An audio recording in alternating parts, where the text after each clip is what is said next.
नमस्कार दोस्तों, स्वागत है आप सभी का मेरे YouTube चैनल किस्सों का कारवां में। मैं हूं आपका दोस्त आनंद और लेकर आया हूं आपके लिए इतिहास की एक और कड़ी। जी हां दोस्तों, हम आज बात करेंगे महाराणा सांगा मेवाड़ के बारे में बातें करेंगे। और बताया जाता है कि ये बात उस समय की है जब मेवाड़ के अंदर शासन हुआ करता था महाराणा रायमल का।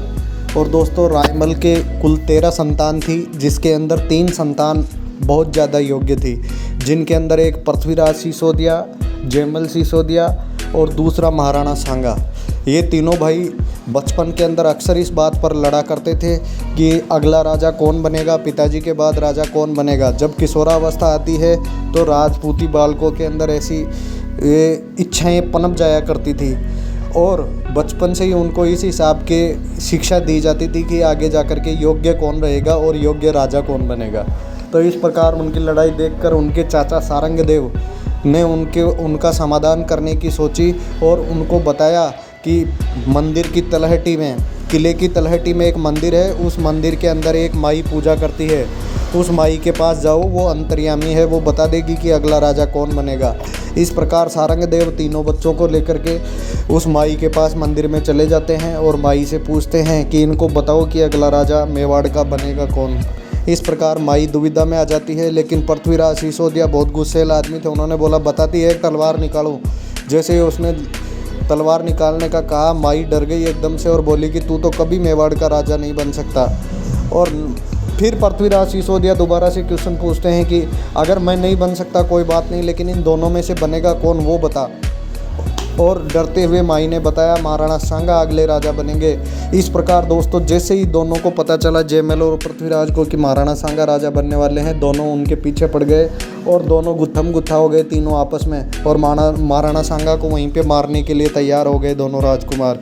और जैसे तैसे करके उसी टाइम महाराणा सांगा की आंखें फोड़ दी जाती है। एक आंख महाराणा सांगा की उसी समय की फूटी हुई है, लेकिन माई और उसके चाचा सारंगदेव बीच में पड़ के उनको वहाँ से निकालते हैं और सांगा को भागने का इशारा करते हैं कि सांगा भाग, जितना भाग सके। और सांगा वहाँ से घोड़ा लेकर के रवाना हो जाता है दोस्तों, और वो दोनों राजकुमार पीछे से उसका पीछा करते हैं। सांगा भागते भागते राजसमंद जिले के अंदर सेवंतरी गांव में पहुंचते हैं, जहां पे रूपनारायण जी के मंदिर के अंदर कुछ घोड़े खड़े हुए दिखाई देते हैं। और मंदिर के अंदर जाते हैं तो देखते हैं कि बीदा जेठ मालोत वहां आराम कर रहे हैं, जो कि एक तीर्थयात्री थे और राठौड़ वंश के थे। जेठ मालोत राठौड़ थे और वो किसी तीर्थ यात्रा पर जा रहे थे। उन्होंने जाके क्षमा याचना की और बोले कि मेरी रक्षा करो, शरणागत की रक्षा करना राजपूती का धर्म है, इसलिए आप मेरी रक्षा करो। तो उन्होंने पूछा, बीदा जी ने पूछा कि अरे भाई तेरे को चाहिए क्या? बोले कि मेरा घोड़ा थक गया है, इतनी दूर से आए हुए, मुझे घोड़ा दे दो। इस प्रकार सांगा अपना घोड़ा वहाँ खड़ा कर देता है और उनका घोड़ा लेकर के आगे निकल जाता है। उसके पीछे पीछे जब दोनों राजकुमार, पृथ्वीराज सिसोदिया, जिसको उड़ना राजकुमार भी कहते हैं इतिहास के अंदर, वो और उनके भाई जयमल पहुँचते हैं, तो उनको वहाँ जाते ही ऐसे आइडिया लग जाता है कि भाई इसी ने राणा सांगा को आगे भगाया है और उसकी सहायता की है। इस प्रकार वो बीदा जेठ मालोत से लड़ने लग जाते हैं और बीदा जेठ मालोत भी शरणागत की रक्षा के लिए उनसे बराबर युद्ध करते हैं। इसके बारे में इतिहास के अंदर एक ज़बरदस्त दोहा लिखा गया है और कहा गया है, जेठ माल दल जूझिया करवाड़ा कटे, सांगो भोगे चित्रकूट सिर बीदा सटे। कहने का मतलब है कि जेठमाल के दल जो थे वो लड़ाई कर रहे थे, जूझ रहे थे और उनके सर एक एक करके कट कट के नीचे गिरते जा रहे थे। सांगो भोगे चित्रकूट सिर बीदा सटे। सांगा चित्रकूट का शासन इसीलिए भोग रहा है क्योंकि उनके बदले में बीदा जेठ मालोत ने अपने सर कटवाए थे।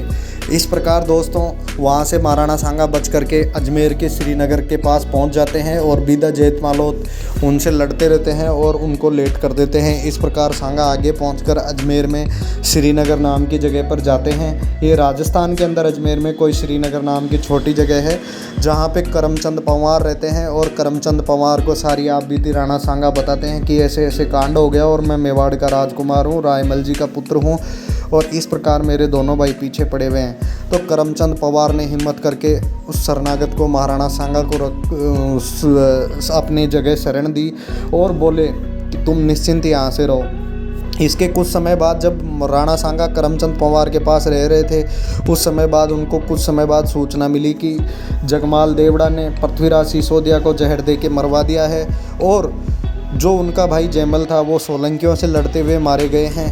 जब ये दोनों बातें उनको सांगा जी को पता चलती है तो कई सालों बाद सांगा जी वापस मेवाड़ की तरफ रुख करते हैं और अपने पिता रायमल जी के समक्ष प्रस्तुत होते हैं और कहते हैं कि मैं इतने दिन करमचंद पवार के पास था, और उनको पूछने पर सारी बात बीती राणा सांगा बताते हैं। और इस प्रकार दोस्तों बताया जाता है कि अगला राजकुमार जब राजा बनाया जाता है तो उनके अंदर योग्य राजकुमार महाराणा सांगा बसते हैं और रायमल जी सांगा का विधि विधान से राज तिलक करते हैं और महाराणा सांगा मेवाड़ के अधिपति बनते हैं।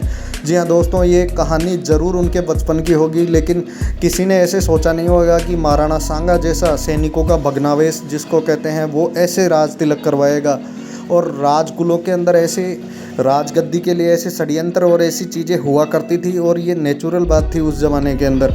इस प्रकार राणा सांगा जी मेवाड़ के राजा बने और महाराणा सांगा ने बखूबी शासन किया, बहुत सारे युद्धों के अंदर लड़ाई लड़ी और मेवाड़ की रक्षा की।